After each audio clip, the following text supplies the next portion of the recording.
Hello and welcome to an all-new Marvelcast, Explosion Network's hub of all things Marvel, a place to talk about everything MCU and beyond, from Avengers and Defenders to Umar and Molecule Man. I'm Ashley Hobley, the Explosion Network's podcaster supreme, and joining me today, Ultimate Kieran Marchant. Hobley, I'm here to bargain. That's a good one. Also joining us, the astonishing Dylan Blight. Is it necrophilia if you go inside yourself?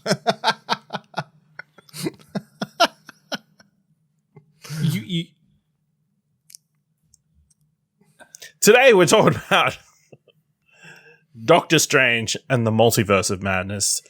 Crazy that it's 6 years after his first film. Even crazier that this is his 6th appearance in a film. So he's been in every film since then? Almost. Yeah.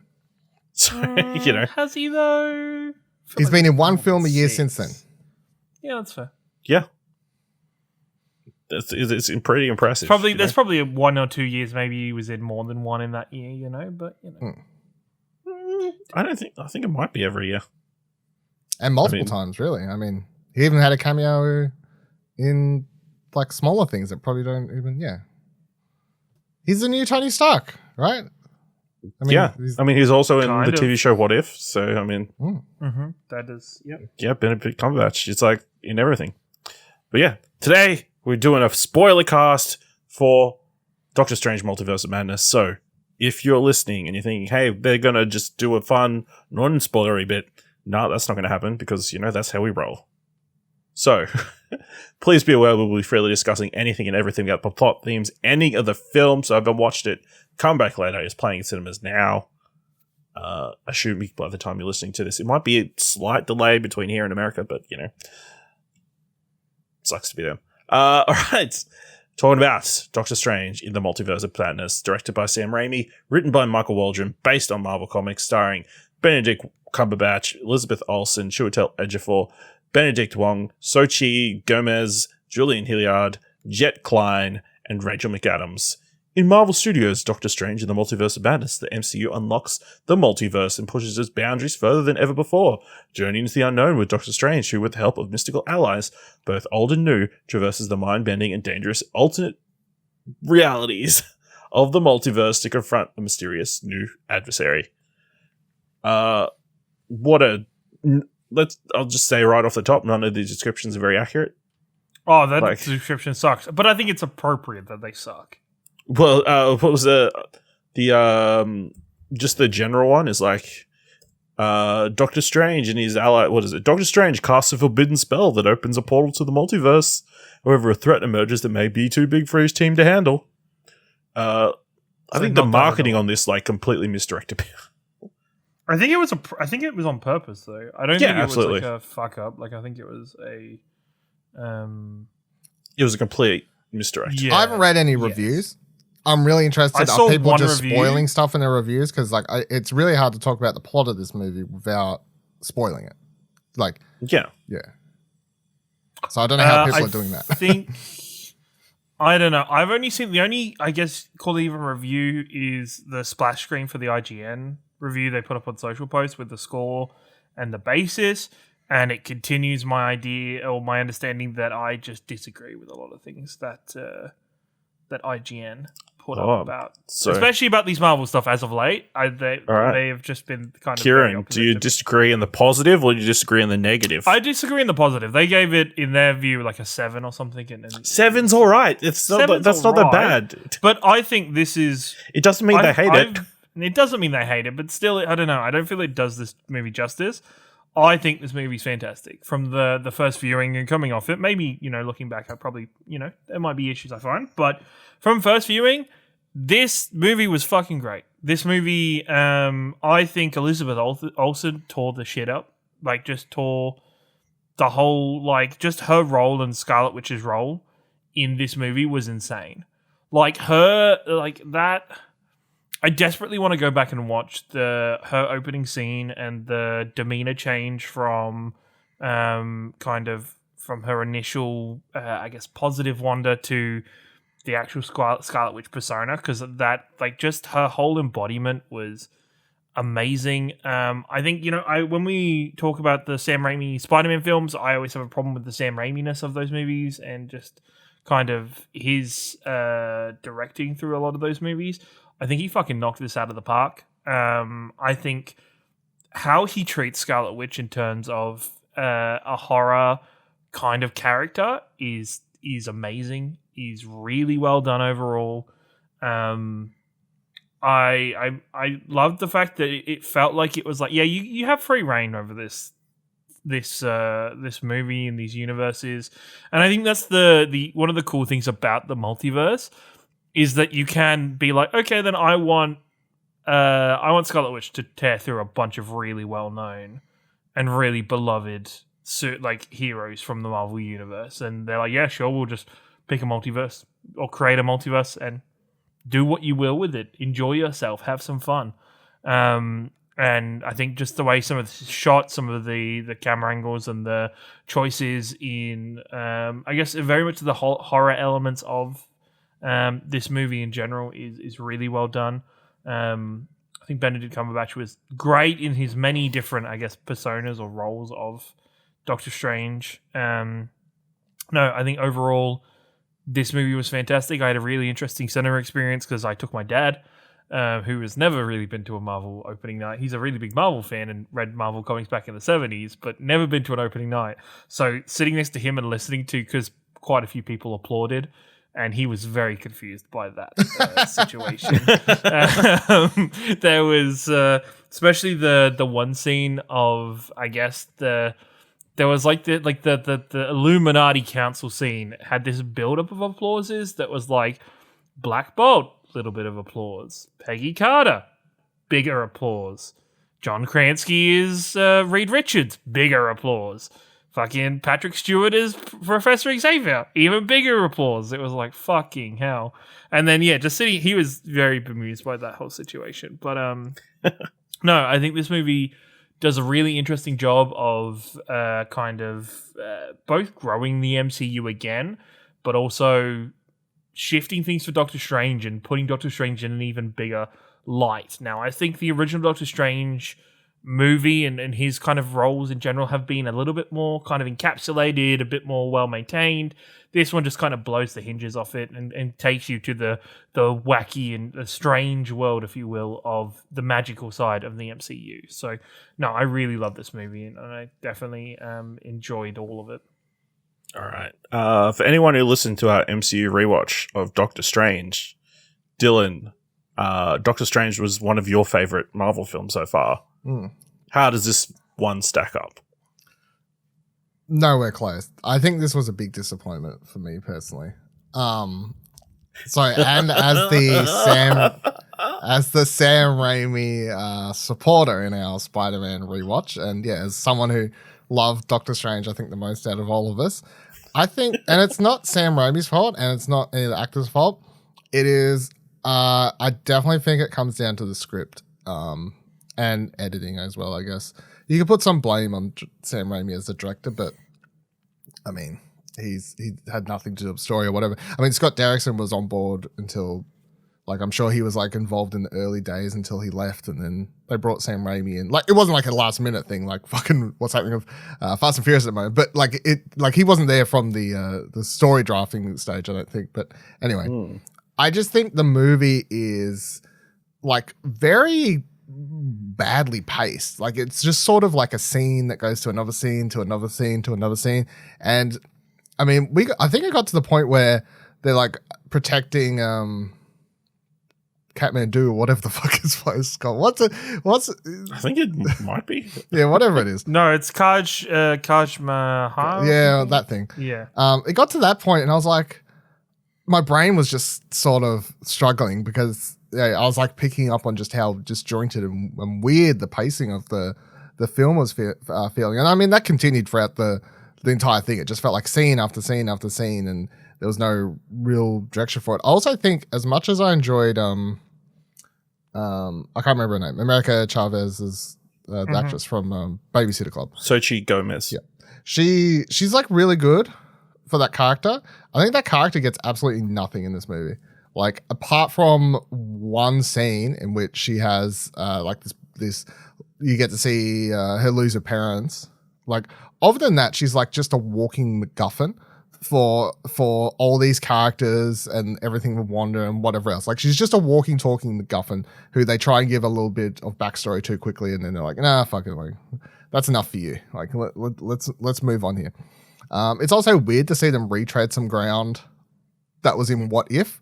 And then I presume like that Doctor Strange was the Doctor Strange from What If? Like, well, that's how I took it. I don't think so. No, I don't think so. So they just retrod the exact same ground. They did retread. I was a little disappointed at that because like, from the trailers, I thought he was the Doctor Strange from What If. But the Doctor Strange from What If was like sealed in a room that was like a special pocket, pocket dimension within the multiverse. And that doesn't line up with... So then they just did the exact same story that Doctor Strange wanted to... And I don't think that Doctor Strange used the... I couldn't remember. All I know is that he went searching for a world in which he was with Rachel McAdams, and like that's what they explained here. So that was a thing. I definitely feel like the highlights are the Sam Raimi-ness, and maybe it's not even the Sam Raimi-ness. It's just having someone direct this that's not part of the Marvel machine, I guess, is what it boils down to. Like, it doesn't look like a Marvel movie. The lighting doesn't look like a Marvel movie. There's like, you know, moments where characters are just lit appropriately and it not like a typical on-set Marvel movie. Like, there's just certain things that stand out that I really, really like, that made it like stand apart. Having Danny Elfman do the score, it sounds so fucking much like a Danny Elfman score that's sort of weird, but I totally vibe with it. I don't feel like any of the Sam Raimi humor stuff was like over the top here. I also think the stuff I really liked is it kind of feels like an 80s, early 90s like PG-M rated horror movie. So maybe like a Ghostbusters or a Goonies or Goosebumps, whatever, any of that sort of stuff. Like, the creature designs feel B-grade-ish without looking fully B-grade-ish. They just seem to have that sort of feel. I mean, even there's that one moment where like Rachel McAdams is getting surrounded by all the creatures, and like the cameras, like the close up of her face, like swirling around, like that felt very Sam Raimi, like someone getting attacked in Evil Dead sort of shot to me. So there's like a bunch of cool stuff that stand out. But I ultimately, by the time I got to the end of the movie, I was just like, all those like sort of script issues and stuff aside, I was also sort of let down by ultimately where this took the characters and the overall use of the multiverse, given what we'd spent so much time sort of building up in the series and behind the scenes and stuff.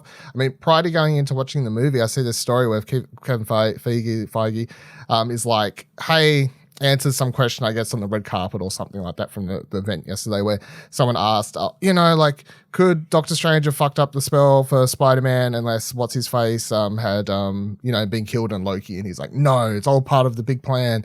That's the sole reason he was able to fuck up the spell and all this sort of stuff. I'm like, well, that's like the big golden egg. And I really expected some of that to, like, that character and those events to sort of be tied in here somewhere in the film that's like drastically exploring the multiverse, but we don't get there. At the end, Doctor Strange is like, whatever, third eye, whatever.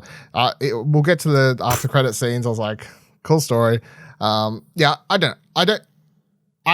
probably around like a 6.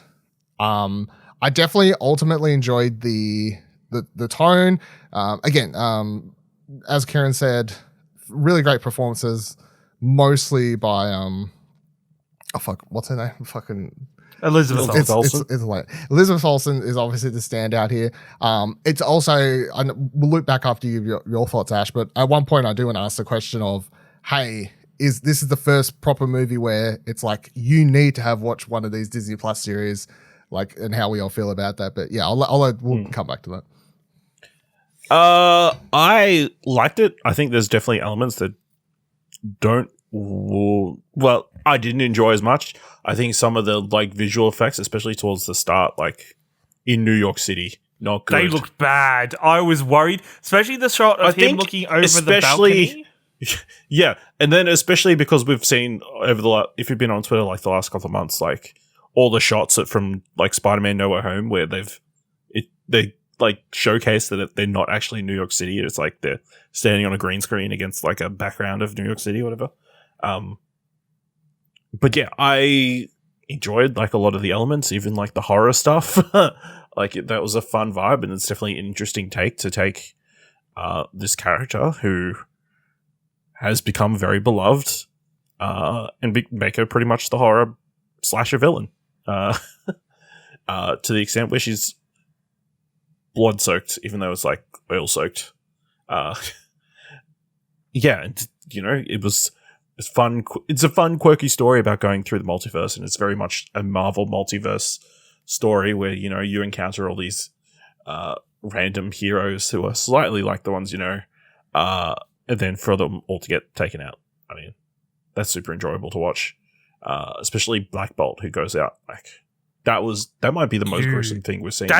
I saw this and I was like, shit. And Dad asked me, like, Dad was talking to me because Dad's a real big Deadpool fan, and he's like, "Oh, do you think when Deadpool comes to the Disney, like the MCU, do you think he's gonna have a problem with like being R-rated and being on that?" And I was like, honestly, some of this shit in this movie is as bad as some of the stuff we saw in Deadpool.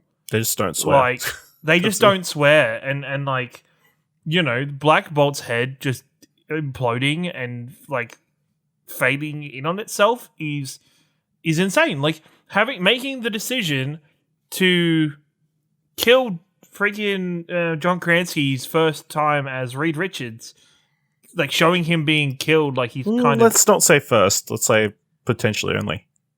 Potential. Oh, I'm gonna say that's not. We'll get into that in a bit. Oh God.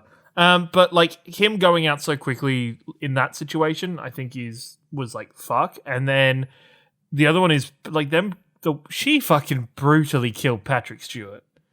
Like, yes, it's Professor X, and it was Professor X in his yellow taxi cab wheelchair, but like she broke his fucking Professor neck, X 96, right?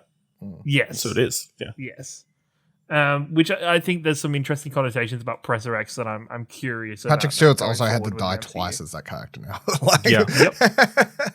Isn't it 3 times? I don't know. Did he die in another one? I can't remember. Does he die in Future Past? I think he died in one of those like Days of Future Past or something. Did he? I don't remember. Yeah, I feel like. If so, then it's 3 times. Either way, I thought 2. Yeah, was I think enough, it's yeah. Yeah, isn't there one where he dies, then he ends up in another body? Yes, that's the first time he died. Yes. Yeah. And then he dies in Logan. Now he's died again. Yes.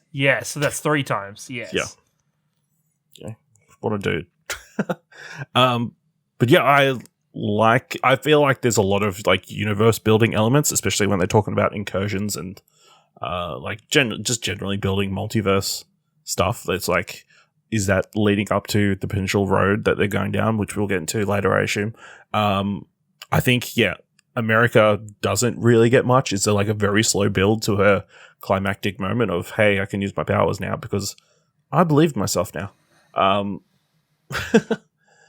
But yeah, I had a good time, like, on the road, this, like, perfectly fine road. I think Benedict Cumberbatch does a great job. I think Rachel McAdams gets a better opportunity than she did in the first movie to, like, do stuff. And yeah, it was fun to seeing all these random versions of different characters, like Wong, like, doing his Sorcerer Supreme thing, and, like, yeah, absolutely. Yeah, Wanda, how do we feel about... So, like Dylan said, do you feel like we need to have seen WandaVision before we saw this? I'm sitting in the camp of yes, but also, didn't she, like... Wasn't that a whole entire series about her getting over her grief? Getting over the grief. I feel like that's the thing, right? Is that... I feel like it's a yes, but also at the same time, I feel like this movie totally disregards the end of that series. Because the first initial scene between her and Doctor Strange reads to me like the end scene of WandaVision never happened. Like, I would say no, solely because they can very easily argue that she's fine by the end of that series, but it's when in the time between that and this is when she begins exploring the book and the book corrupts her, etc., etc. Okay. Yeah. Like, you could very easily just say that's it. Like, damn books. If it wasn't for her kids, you wouldn't need to watch WandaVision. But the fact that she has such strong attachment to these two children, you kind of need to watch it to understand that relationship and understand where that comes from and why she's so hell-bent on it. I mean, the book is also from WandaVision. Her suit's from WandaVision. The book is, but I guess you don't really need to know where that's come from. I mean, you don't, but I mean, I feel like there's just a lot. It helps. Yeah, I would say that there's references to a lot of other stuff in this, and it's like, what's the one thing you should sort of watch before this? It's WandaVision. I feel like is the one spin-off material thing. I mean, look, answer me this quickly, but we'll come back to the cameos or whatever. But the Inhumans character, is that the same actor from the show? Like, yep, it's Anson Mount. Yep. So I've never watched that. Doesn't bother me because it's just a cameo, right? Wanda's a main character. Yeah, I feel like it's a little bit different. Yeah. So we all enjoyed like Wanda, turning evil, like full on. Like she's almost like a evil demented spirit. Is like, I think even if you two have your issues with her or with the writing around it, I think she's the best villain of the MCU. Which is I think she gives the best villainous performance. I don't know if she's the best. But I think she's the best villain just because so many of these movies have throwaway villains that, once again, sadly die at the end of the movie, and I was hoping that wasn't going to happen at the end of this movie, and we don't know if it did. We don't know. We don't know 100%. But die at the end of the movie, get thrown away, and nobody gives a fuck. And I feel like this movie, like her performance comes off the back of this history with Wanda and understanding the character and seeing what she's been through. And I think that enhances that role and for me puts her, she is the best villain from like a non-Avengers movie. Because I think Thanos is still Thanos, and that's hard to compare to. I think, even though I just defended and like sort of said that that's how they would explain it, which is sort of like that's how they will explain it. Like she could just turn the book mode to go crazy or whatever.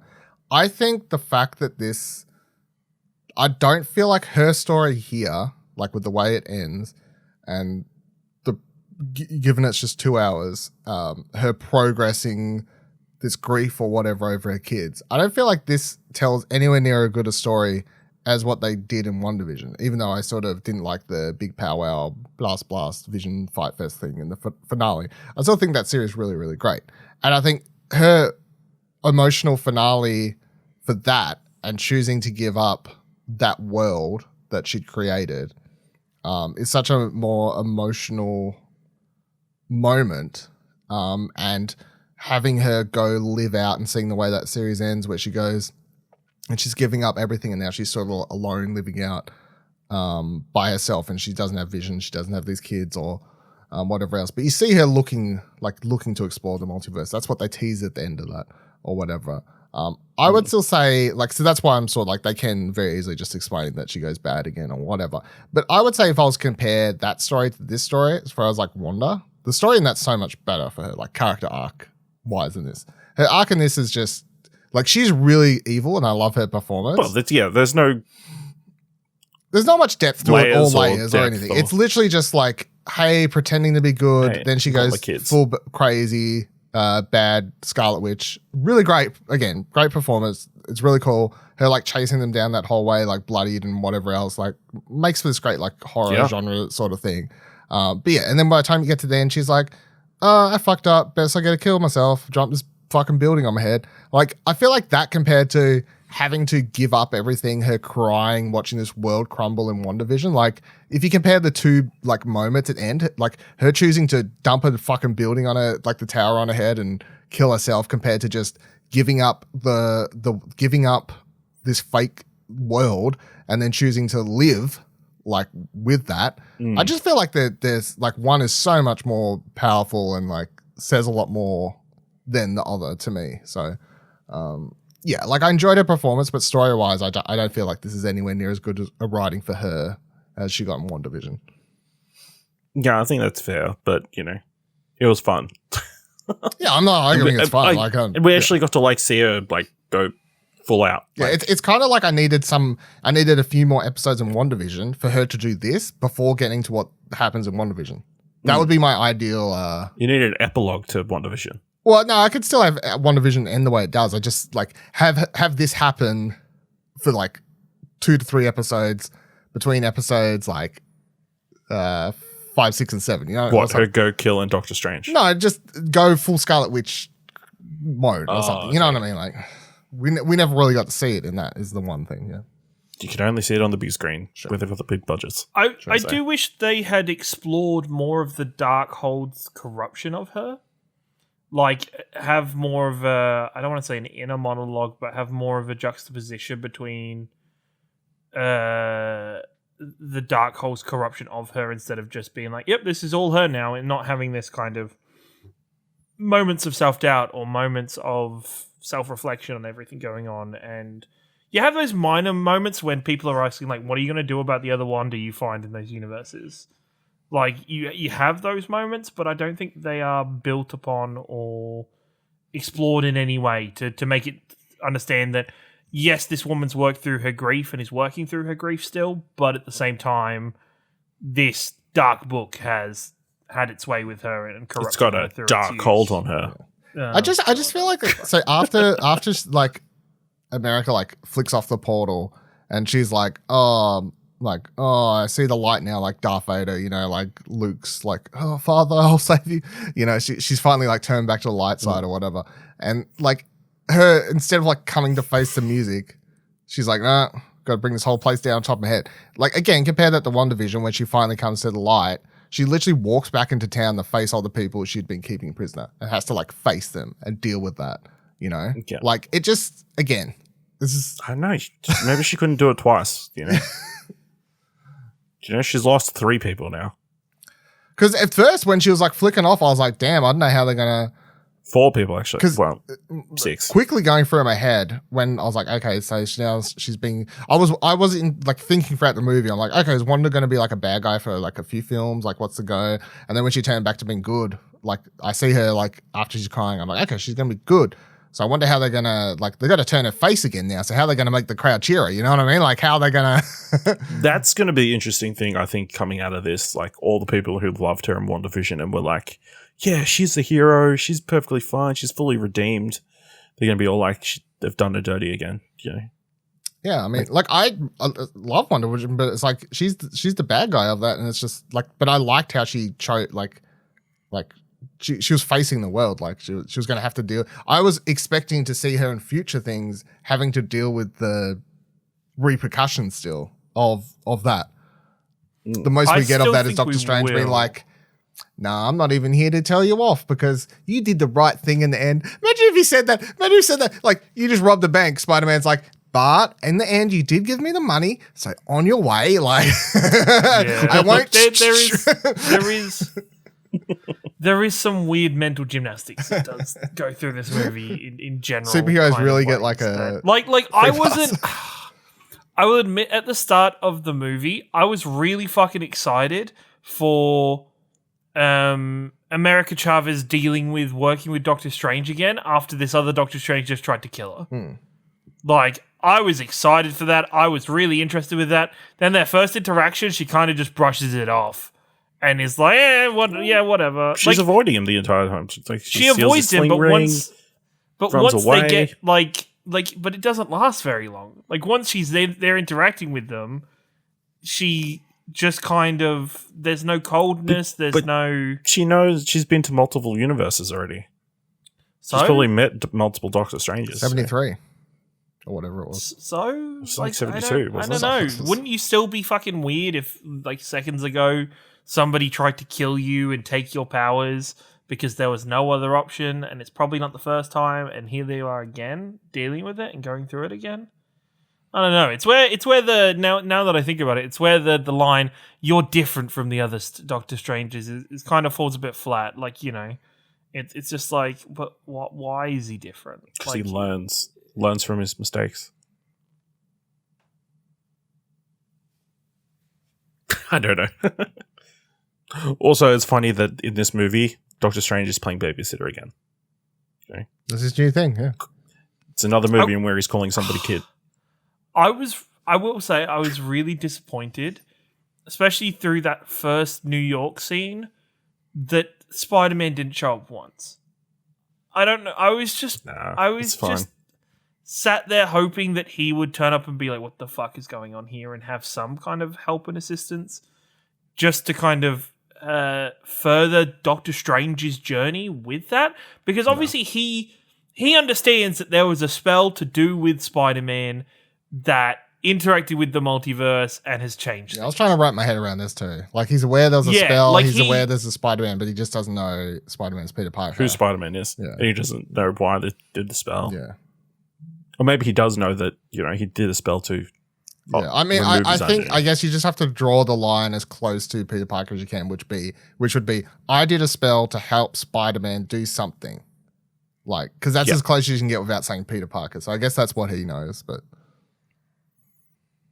you got your Spider-Man mentions twice, Didn't want to go to any of those Spider Avengers or any of those bug-related Avengers. Also, if she has been to so many universes, how has she never heard of Spider-Man? No Spider-Man. No Spider-Man in the 70 other universes she went to. She didn't go to the Raimi-verse or the Amazing-verse. I mean, we don't know how many universes there are. There's at least 800 and something in the MCU, because that's the one they said there was in, right? 800 and something. Something like that. So she's only been to like 70. There's still like 800, at least 800. She hasn't been to. There could be Spider-Man in all of those. I mean, also, seeing them go for a universe and a turn cartoon, does that confirm that the Into the Spider-Verse is part of the MCU? Sure, why not? I think that sequence was quite... I think we've seen it in trailers and stuff, but that's still cool to see. Put together. Yeah, people are going to be freeze framing that shit when it's doing a riff of Ratchet and Clank Rift Apart. It was. Yeah. It was. So Benedict Cumberbatch, really good. We get multiple versions of him. We get, I think they're calling him Defender Strange as the opening one. Helping save her at the start, only to turn on her. Because we get normal Doctor Strange. We get evil Doctor Strange. Then we end up with zombie Doctor Strange. What an ending. What a conclusion. Just the wink at the end, like with half his face missing. Very amusing. You have Spanish Strange. You have normal Strange. You have zombie Strange. 818? Yeah, technically there's there's the dead Strange and the Earth. We see a statue of. Yeah, and then zombie Strange. And which Zombie Strange is the same person as... Oh, yeah, but it's a new character. The first Strange, but he's dead. And Insane Strange. Yeah. Well, Killer Strange, that's just been killing Doctor Strange. Killer Strange, yeah. It's really the same story as old mate from... what's the fucking character's name? From Loki, the bad guy? Kang the Conqueror. Oh. He Who Remains. Kang the Conqueror. He... Like, his thing was he went around and killed all these other selves, right? Yeah. So this Doctor Strange is literally just doing the same thing. Not that Kang doesn't, but the Kang the Conqueror from... in that version. Yeah. So Doctor Strange is ripping him off, really. Yeah, absolutely. We should do a little bit of a building the MCU catch up. So obviously we got Xochitl Gomez as America Chavez, first appearance in Vengeance #1, September 2011, created by Joe Casey and Nick Dragotta. How do we feel about America? I feel like, again, it's like she's fine, but like Dylan said, she is kind of a MacGuffin to have a reason for them all to be chasing this one girl. And it's another character that has their issues resolved with, you just need to believe in yourself and the power of friendship, and then you'll be A-okay. And it wasn't even like a good, like, uplifting speech either. It was just like the most basic ass, hey kid, I believe in you. And she's like, that's not true. Oh, fuck. The important thing is that he decided not to drain her powers and murder her. I would have rather, I mean, I would have seen alternate take on that scene. And this, even then, this is still like stereotypical. But like Wanda's about to like kill Strange or something, and then you you see close-ups of her. She starts believing in herself. She goes for the punch. It does something, but like even then, that's like rather stereotypical. But it still puts all of it on her, instead of having Doctor Strange be the one who's like, as Ciaran said, hey, I believe in you. So, I mean, as I said before, she's fine. I think she does a good job with what she's got. I totally think it's just a script. It's a script thing. She does as much as she can. You're about to say something, Ciaran? Nah, I lost it. It's good. Yeah. Interesting, that she does have two mums. I honestly believe they could have found a way to edit that out. But they don't need to. It's not about they could have found a way. It's not about that shit. If they wanted to make money, they could have easily cut that. Fuck making money. No. It's just I don't. I mean, it's cool. It's great that for once it's Disney's super messed up way to. Oh, it's hella messed up. It was like, oh, well, shit. Okay, you've just. But also that bee fucked things up. I mean, that bee changed the entire multiverse. So by his logic, because Kevin Feige's logic, the multiverse didn't begin until Loki started. So she couldn't. She got her powers when Loki. Kevin Feige. There's always been said that the spell couldn't have gone. The spell couldn't have broken open the Lokiverse without the events of Loki. I mean, he's not discussing this because the film isn't out yet, but I mean, I'm fine with that. And then her being like some mystical being that has the ability to travel through universes. That's totally different than someone having the ability to like crash them into one another and whatever else. She's just has the ability to step through them, which I'm fine with. So what you're saying is Doctor Strange's spell caused the incursions. Or Loki changing stuff. I don't know. Well, because in Loki, they explain that there's a linear timeline. Yes. And that if he kills him, we're going to go back to a world where there's splintering multiverses and all this sort of stuff, infinite possibilities, which is what we get now, which is why you now get the events of No Way Home and this film. However, I still think even saying there's a linear straight line timeline doesn't imply that there aren't the multiverses out there. It just means that they can't interact with each other because they're all running sort of on top of each other, but not in a way they could interact with each other, if that makes sense. That's how I always read it. Like, it's not like he ever deleted all the multiverses. He just made it so they couldn't interact or crash into one another or any of this sort of stuff. So that's not to say people still couldn't travel to them if they have the ability, which she does. It just, that's my take on it anyway. It's messy. It's the same messiness that's been created by us no longer having this set timeline in terms of knowing when movies happen. In terms of... I can tell you exactly when it happens. It happens sometime after No Way Home. Yes. Got him. But when did Loki happen? Sometime after the events of the first Avengers film. Did Loki happen before WandaVision or after WandaVision? Before WandaVision. But it's technically in a place of no time, and there's a bunch of time traveling. So it doesn't really matter. So it doesn't really matter. But the show starts at the time of the first Avengers, where he blips out of time. But then the show also does a bunch of time traveling. Which I guess also is also Endgame. Yeah. So it doesn't really, at that point, it doesn't matter. Yeah. No. I had a really good point. I can't remember. Can't be that good. Fuck. That's really annoying. Let's move on. More building the multiverse or MCU verse. Hey, we got Professor X. First appearance, the X-Men #1, September 1963, created by Stan Lee and Jack Kirby. Cool to see, Patrick Stewart in the MCU.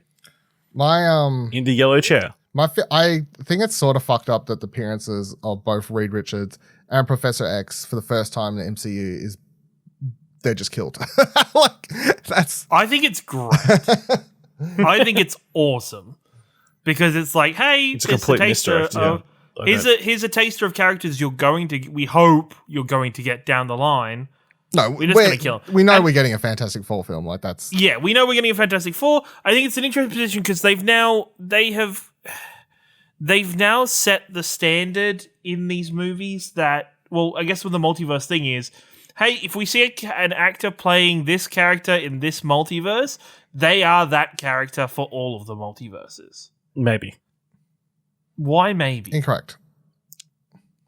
I think they just want to leave the door open. So that's wrong because we already know. Like, go back to Loki because we've already had Tobey Maguire, Andrew Garfield. Yeah, so you got Tobey Maguire, you got Andrew Garfield. You've literally got Loki, Sylvie, Loki Crocodile, Loki played by Loki Kid, Richard E. Grant, Loki Kid.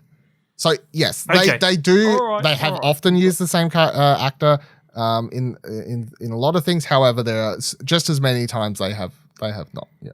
Okay, that's fair. I hadn't thought of Loki in that situation, especially. Yep. So, okay. I will take back my comments then. That I'm like, man, they kind of shot themselves in the foot with Patrick Stewart as Professor X. No. They can do it. I think it's fine. No, they left the door open. It's like there could be 100 universes where Patrick Stewart's that version is played by Patrick Stewart, and then there's 150 other words. Different actor, 100 other words. Where they're all played by James McAvoy. Yeah, I mean, exactly. So it's fine. It's fine. Doesn't matter.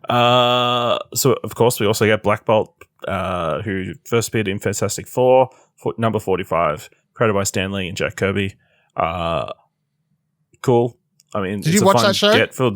No, I did never watched Inhumans. But for the 3 or 4 people who watched Inhumans, I was thinking, it's a good get. I'm sure there's going to be a lot of traffic to check out Inhumans on Disney Plus. So Inhumans was never part of the MCU. Does that mean that Inhumans now takes place in this universe, or? Yep, it takes place in the MCU, as does Marvel's Agents of S.H.I.E.L.D. Yeah. No, we're not doing this. We're not doing this. They take place in the same universe. They take place in a different metaverse. They take place in a different multiverse. Somewhere far away that they're never going to. You know what? That was one of the universes Stephen Strange blew up. You're doing Agent Carter? I'm about to, but I will say I really like that they showed off Black Bolt's powers of like killing Doctor Strange and like showing his vocal voice powers. I think that was cool. Also, she fucking just ripped off bloody Agent Smith. Mm-hmm. Yep. Mr. Anderson, how would you do that if you can't talk? Isn't that in another Sam Raimi movie? Like someone loses their mouth? Isn't it in Evil Dead? Drag Me to Hell? He does it in Evil Dead, and he does it in Drag Me to Hell as well, I think. See, we got both. I think he does. I think he does it in both. So this would be the third time. Yeah. All right, we do get the first appearance of Captain Carter, who debuted in What If, episode 1. What if Captain Karma? Yeah. So we're saying this is the same. Are we saying this is the same universe as that episode now, or like what do you reckon? No, I'd say it's a different. So it's just a different one that has an Agent Carter. Different version. I don't think she had like a jetpack. I mean, it could be. It could be because when's it end? It ends with her getting like awoken in the present day, right, or whatever. Yeah. Yeah. So I mean, it could be. But then she dies, and you hope that she doesn't die. No, I mean, all characters die. It's fine. Not like that, though. I mean, it's one way to go. Taken out by your own shield. Yeah. Learn to catch. Fuck's sake. I think it's pretty hard to catch a shield that's being flung by a mystical chaos force. Then we had Monica Rambeau as Captain Marvel, as first depicted in The Amazing Spider-Man Annual 16, October 1982, created by Roger Stern and John Romita Jr. Cool. I don't know if this is like foreshadowing anything for the Marvels, but I mean, she's definitely getting powers. Like, I don't know, like what if it'll be exactly the same as what like Miss Marvel powers she gets here, but she's definitely getting powers in MCU. Isn't she already dead? No. Yeah, she is, right? Yeah. Yeah, she is, because she's Thingamy's mother. Yeah. No. Who's already dead in the... No. She's the friend. She's Captain Marvel's friend. She's the daughter. Yeah, she's the daughter. Captain Marvel's friend. Is she the daughter? Because that's the same actress that played the mother. No. Yes, because the daughter is in WandaVision. Sure. The daughter's in this one is division. really bad. The daughter is in one division because I had this conversation with my dad.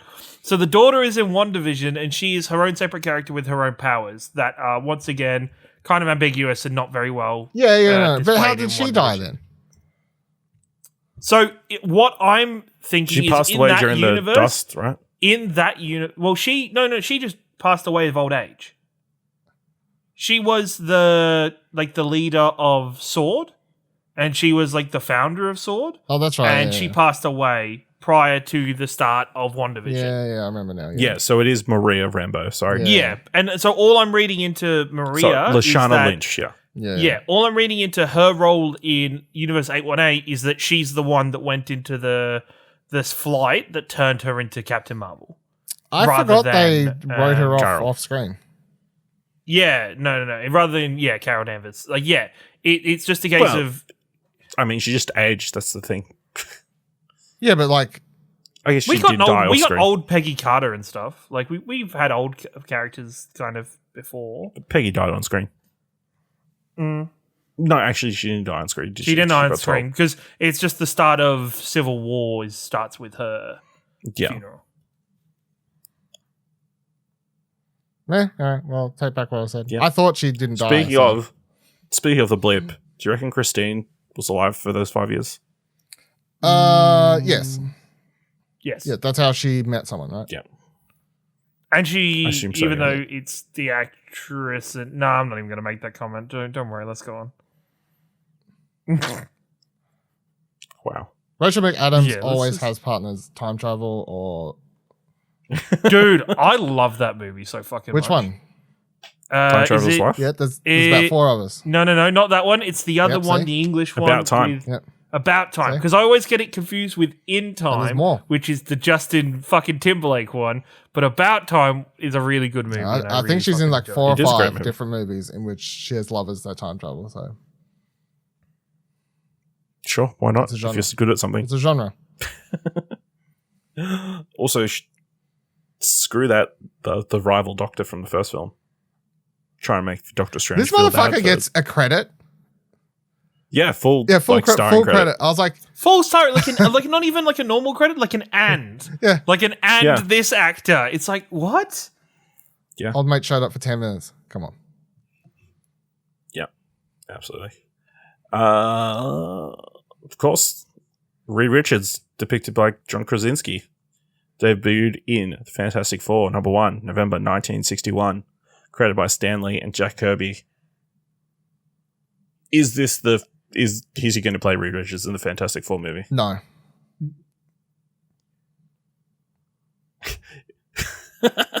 Kieran? What? Why? Sorry, there must be something that you guys know that I don't know, but yes, he kind of has to. I mean, he doesn't have to. I mean, it could just be a fan service thing. A misdirect. No, I don't see them. Listen, I know Jonathan Majors is going to play Reed Richards in the Fantastic Four movie. I mean, that would be an interesting casting choice, but no, I don't think he is. I don't think he is. I think he probably is, but and this will probably make the rumors about who's going to be directing Fantastic Four even more prevalent. Well, it's the rumors. Him? Yeah. Really? You'd be like, oh, he's in the movie, so he's going to direct it. That's probably a bad decision, but yeah. Yeah, I don't know about that. I want Rahul Kohli. Isn't he too busy being in every single Mike Flanagan TV series? He's got time. There's my fan. But yeah, I don't. The first stretch he does, like to when they first face against Wanda, I don't think was super impressive. But when Wanda is cutting him up into little bits, that looked cool. They were also, they were like, look, we're gonna have him in the movie, but also we're not ready to go like full show you what Mr. Fantastic looks like in a movie. So like, have a slight stretch and then we'll just break him because that doesn't count. Just give a little bit of stretching and that's it. That shit doesn't count. Yeah. Which is really weird because like we're about to get what's it called, the TV show where they nuke your powers, the Miss Marvel series, right? Yes. Yeah. So you're not even going to see stretching in that because they've nerfed their powers or changed their powers. They've changed their powers. They've changed their powers to be more cosmic arms and limbs and stuff. So you don't even get to see what stretching an MCU looks like in that either. No, got to wait till Fantastic Four. They could have just had it in here, and they could have had made sure that Reed was the first person. They don't want to commit. Yeah. I think that's smart, especially if they don't have a director.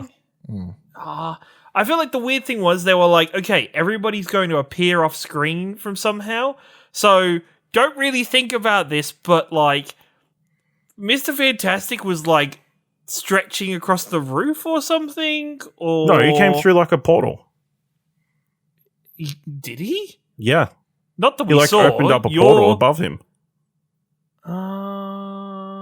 Yeah, okay.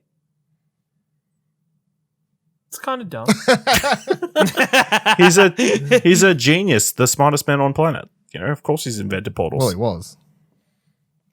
He was the smartest man on that planet in that universe. Dude, I will say, not only was Black Bolt's death brutal, I thought Peggy's fucking death was kind of brutal. She was. Like, just to have, like, I guess everybody's had that thought about Captain America at some point is, hey, what happens if he doesn't catch the shield properly? Like, what if he just takes the shield to the head or takes the shield to the body? You want to know number one thought I had watching that scene?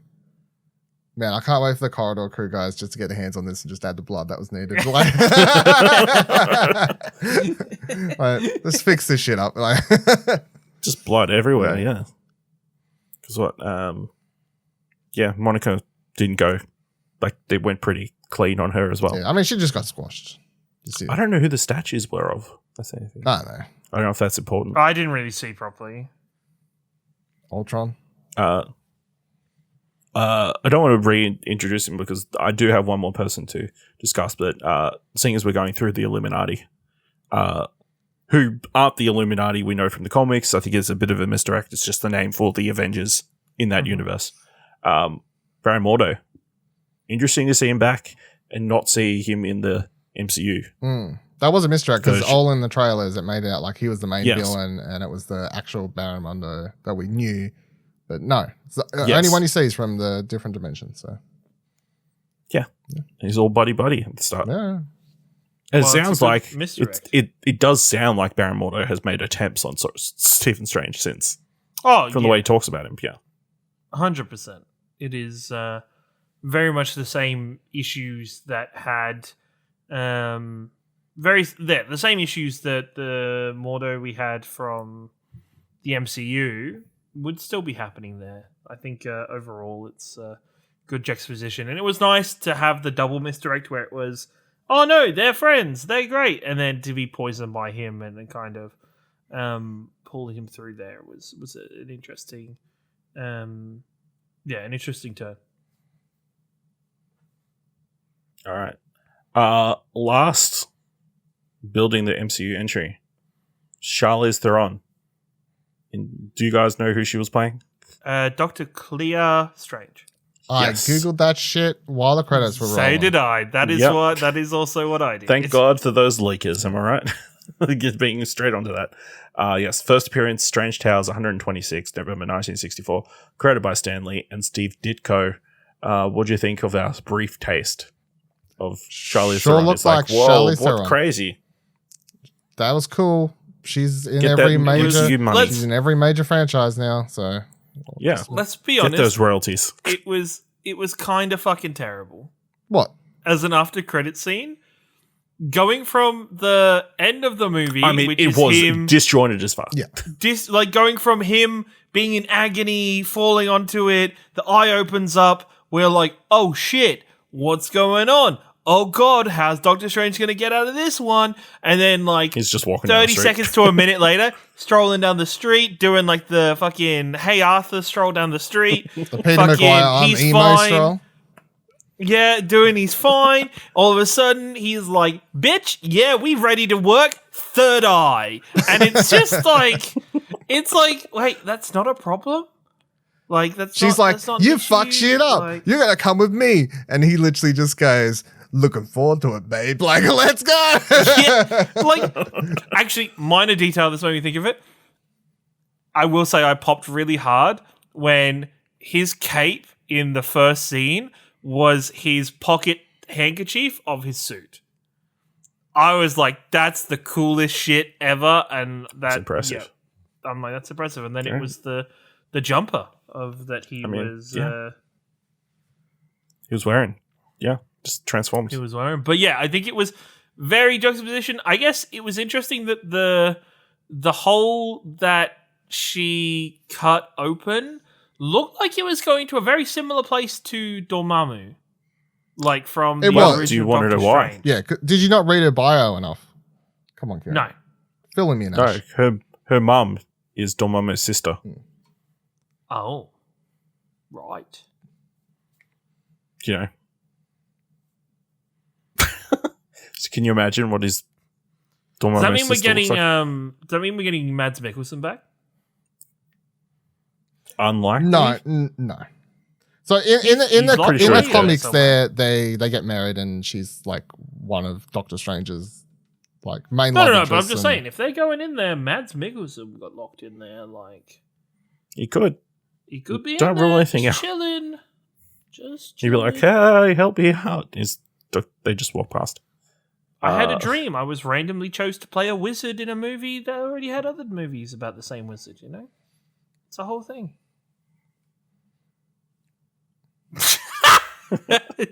Sorcerers and wizards are completely different. Yeah. I guess seeing as we were already talking about post credits, Bruce Campbell. I don't think it was. They kept it hush hush. His appearance in this film, you know, super Raimi-esque performance. My favorite cameo of the whole movie. Not Patrick Stewart. Not fucking any of these other motherfuckers. It is that quite funny scene where they're talking about food and he's like, "You stole this from the place," and all this. It took me a second to realize it was Bruce Campbell because the first couple of shots of him were very, I guess, wide. Like I don't know. It wasn't instant that this was Bruce Campbell. He kind of had the hat over his head, and I think, and then it cut in close, and I was like, "Holy shit, that's Bruce Campbell! Let's go, Bruce Campbell in the MCU." Kraven the Hunter confirmed. No, I'm pretty sure I was meant to play Mysterio. Yeah, that was the thing. Damn it, that was the other way around. There we go. It was a great end credit scene. I personally, very good punchline. I enjoy solid. I enjoy these. I enjoy the, you know, but just him looking up at the camera or whatever, and it's like, what's he does like a whole like, "You still here?" Or not that, but like that sort of line or whatever it was. Again, leaving the cinema, I hear someone in front of me. "Well, I wouldn't have let him stay here. I could have been KFC next door eating fucking chips by now." Oh no, these people. Stop getting your fucking like so like you. People act like they deserve such big things. Isn't it just the expectation now that the second one is a meme? The second one is always a joke. He's always a meme. Yes, the second one is. That's not true. We got Blade last time. Blade in Eternals, right? The second one is primarily always a joke. Usually always a joke. Generally a joke. So, yes. Yeah. How do we feel about these end credits being just like random famous actor shows up? He's not random. Yeah. We got Harry Styles. We got Charlize Theron. I mean, he's playing a character and she's playing a character. And I mean, but they don't like get an introduction. Yeah, the first time Thanos showed up, he was in a fucking after credit scene. That's true. I'm sure there's other characters that's first appearance was in the after credit scene. All right. Nick Fury's first credit scene was an after credit scene. He's the original after credits. All right. You've proved me wrong. Yeah. As always. Incursions. Yeah. Do we think this is going to be a big deal? Sounds like a video game to me. Incursions are a thing that were introduced during Jonathan Hickman's Avengers run. Very much same concept of two worlds becoming too close and smashing into each other. It ultimately led up to the entire multiverse dying. Spoilers for that run. Leading up to the 2015, I want to say. It's a version of Secret Wars in which all the worlds kind of got amalgamated into one. And then Battle World, where it's like segments of each world into one planet. But then ultimately led to like a unified combination of multiple universes. Is that where we're going? We're getting some sort of MCU reboot down the line. No. Or is this like a convoluted way to bring mutants into the MCU? Yes. No. I don't see them only just opening up the multiverses of the MCU to clamp that shit back down again so quickly. Like, I feel like they've opened up the MCU multiverse and they're like, fuck yeah, now we have more ways to print money without having to worry about this universe all the time and the continuity all the time. We can just do stuff and be like, this is in another multiverse. All this Sony stuff, you know? Look, let's not talk about the Mobius multiverse, but Mobius. Nobody cares because it was a bad movie. Did you watch it? No, I did not. And that's, I've listened to our content about it though, and that's enough for me. No, it is a bad movie, but I just want to clarify that. Yeah, no, I've not. It's they've got Marvel / Disney now have license to print money even. They're not closing the multiverse when they literally just like, here's a character whose power is to jump through multiverses and has to look for her parents. She does have to look for her parents. That's true. That would be like, that's such a punch in the dick. Like, I mean, are they? By the way, we're closing down the multiverse. Yeah. Your power is no use. Yeah. And your parents, well, fuck. Yeah, literally. Or not. It's like, yeah, pointless. Man, is America Chavez going to lead the Young Avengers? No. In a journey to find her parents? No. Is that? Why not? America Chavez is going to train for a while and then eventually go looking for her parents. Is it weird that she's training to be a sorcerer? Nah, I mean, the powers are like sorcery, right? So. Well, I feel like once again, her powers are so fucking ambiguous that they don't really lock down what the fuck her powers are in terms of like, there's this thing about powers where they're like, how do we make this power accessible to fight with? They're just kind of strong. They've got some strength behind their punches. I know fuck all about it. Like, all I've ever done is like look at her face on a comic book as I've walked past it. So like, I really don't know. I've seen the jacket more than I've seen much about her character and about it's a cool jacket. And stuff.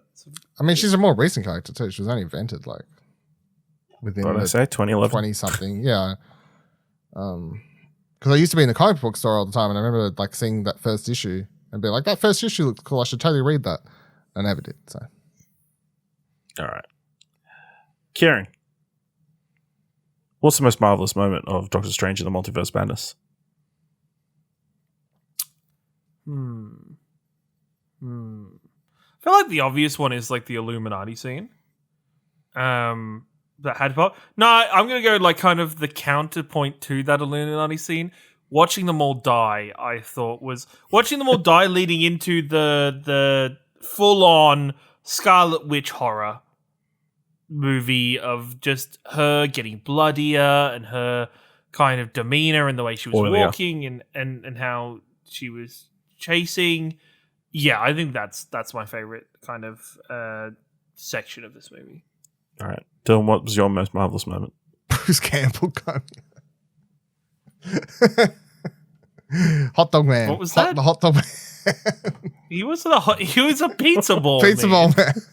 Also, those pizza balls look great. Yeah, you want to go to Don't know how you would get them. Go to that universe. Too much of either their prop budget or their CGI budget went to those pizza balls and should have gone to the cars and the people in the start of this movie. Also, I can super relate with America. That's like every universe, you just need to find something to eat. I think that's super relatable. And it's always free, Ashley believes. Yeah. It's for me. Actually, I'm going to go with the musical showdown between him and Doctor Strange. That was fucking amazing.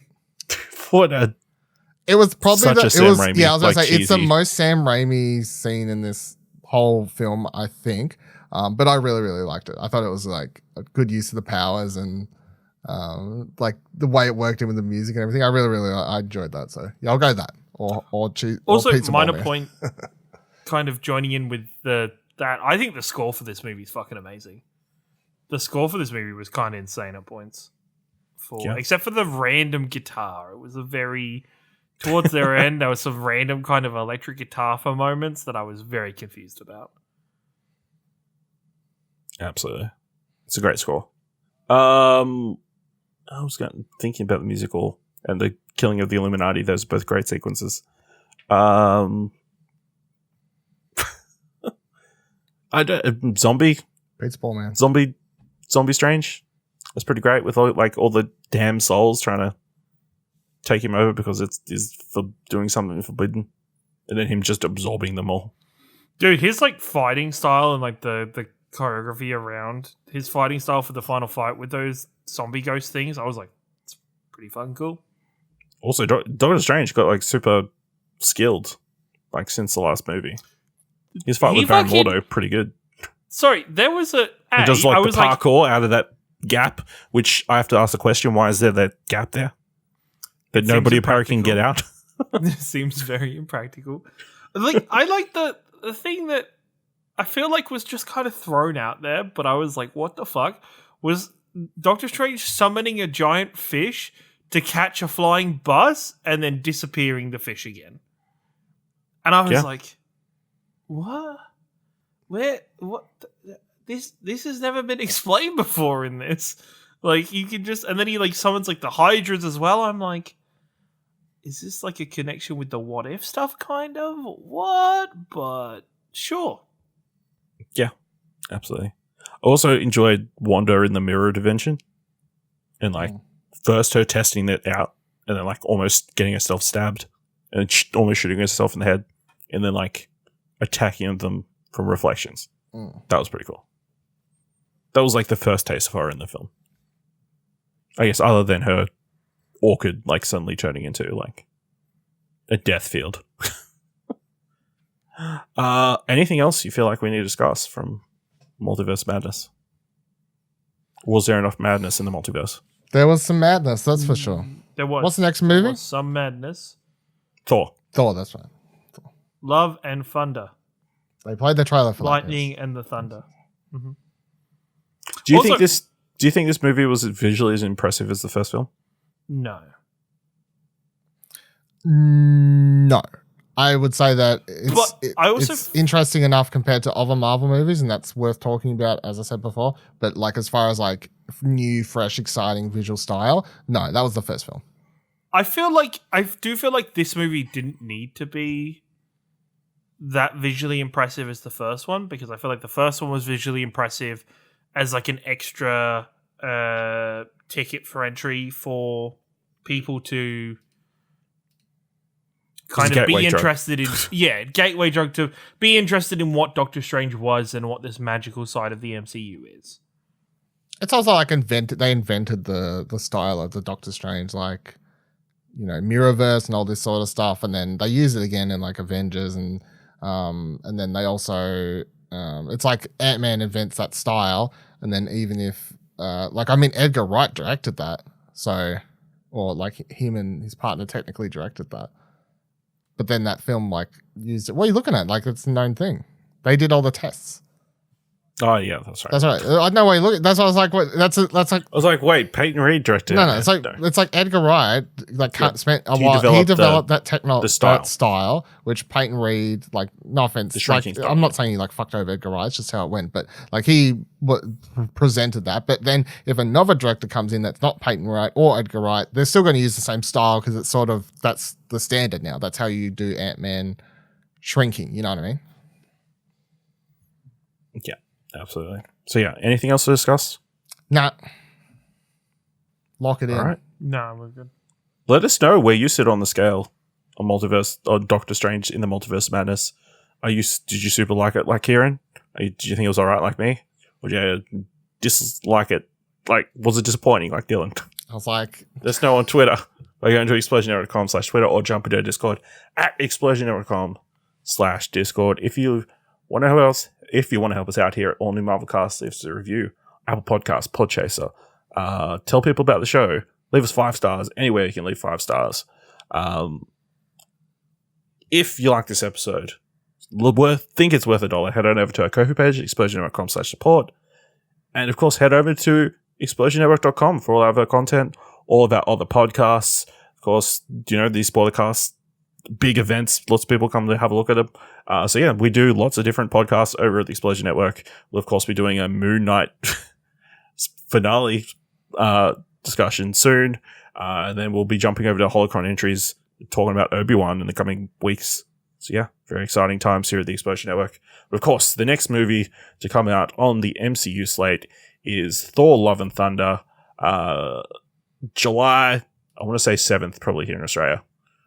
So make sure you watch that and come back and join us next time for another all-new Marvelcast. You break the rules. Look out!